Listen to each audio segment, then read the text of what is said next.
हमारी बेटी सोनिया और ने दी, इसलिए मैं पूरे व्यायामशाला परिवार की ओर से, जिला कुश्ती संघ की ओर से, भारतीय खेल प्राधिकरण की ओर से और सभी खेल प्रेमी और उदयपुर ओलंपिक संघ की ओर से आप सभी का स्वागत करता हूं।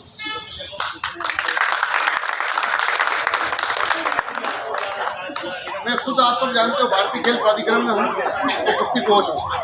मैं बहुत बड़े अखाड़ों में रहा हूँ, सोलापुर रहा हूँ, मुंबई में रहा हूँ, गांधीनगर रहा हूँ और अभी वर्तमान में मेरी पोस्टिंग उज्जैन में है। अभी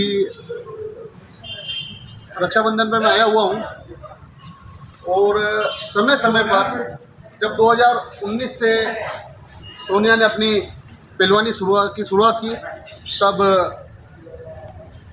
हमारे पिताजी और हमारे उस्ताद स्वर्गीय अर्जुन जी राजौरा के पास में सोनिया आई थी और यहीं से सोनिया ने अपनी पहलवानी की शुरुआत की।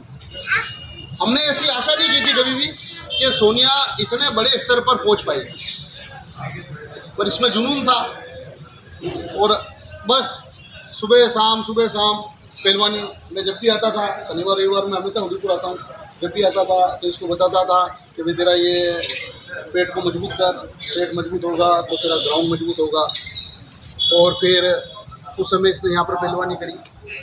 फिर बहुत बड़ी तपस्या है, क्योंकि कुश्ती में भी आपने देखा ही होगा विनेश फोगाट के साथ में जो हुआ, कुश्ती नियम कायदों से बनी हुई है। तो हमने सोनिया को हर समय सिर्फ एक ही चीज़ कि भाई कुश्ती के अंदर सिर्फ नियम का ध्यान, अगर नियम के से लड़ोगे, और नियम कुश्ती में हर ओलंपिक के बाद चेंज हो जाते हैं, तो नियम के साथ साथ इसने अपनी ट्रेनिंग को करी। यहाँ पर भी जब परिवार के साथ यहाँ पर आती है तब अखाड़े पर आकर के अपना व्यायाम करती है। और जो हमारे अखाड़े पर आजकल बहुत सारे बच्चे आते हैं तो उनको सोनिया से भी हम बोलते हैं कि भाई तू भी इनको अब कुछ अच्छा बता। हम तो बताते ही हैं, ठीक है, तो उसके बाद सोनिया भी यहाँ पर बच्चों को बताती है। परंतु महिलाओं में कोई भी बच्चा आज तक मेडल लेकर के नेशनल पे नहीं आया, ठीक है। सब जूनियर का अंडर 15 का कंपटीशन होता है, उसमें कम कंपटीशन होता है, उसमें भी हमारी बच्चियाँ नेशनल में गई, उनमें से भी नहीं ला सकी। अंडर 17 में गई, उसमें भी नहीं ला सकी।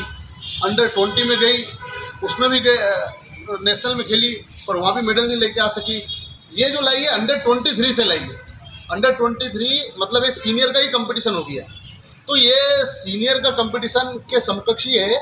और अब मेरे को ऐसा नहीं लगता है कि सोनिया के लिए हर नेशनल में मेडल आसान होगा, तो हम हमारी ओर से हर तरह के प्रयास करेंगे। आप समाजजनों से भी, भामाशाहों से भी, सबसे भी निवेदन है कि अब हमको इसको हाई लेवल का न्यूट्रिशन देना है, अच्छी इसको खुराक देनी है, अच्छा है। अब जैसे जैसे बड़े पहलवान होती जाएगी, बस एक चीज़ है सोनिया, गुरु की सीख ले लो, मेडल आ गया है, अपना जो ईगो कभी मत आने देना। अगर ईगो जिस दिन आ जाएगा, ईगो मतलब घमंड जिस दिन आ जाएगा, उस दिन तुम्हारी परफॉर्मेंस डाउन आनी शुरू हो जाएगी। इसलिए व्यवहार ये बनाकर और वंश और कुल कौन बढ़ाएगा? बेटा।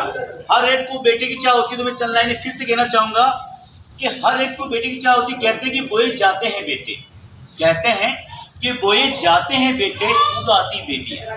क्योंकि हर एक को बेटे की चाह होती है। बोए जाते हैं बेटे, उगाती बेटियां, खाद पानी देते हम बेटों में और लाती बेटियां। अच्छे नंबर, अच्छे मेडल, फूल लाती बेटियां। और बच्चों को हम क्या कहते हैं? भैया दूध पी ले, बेटे को बेटा हलवा खा ले, बेटा ये खा ले, है ना।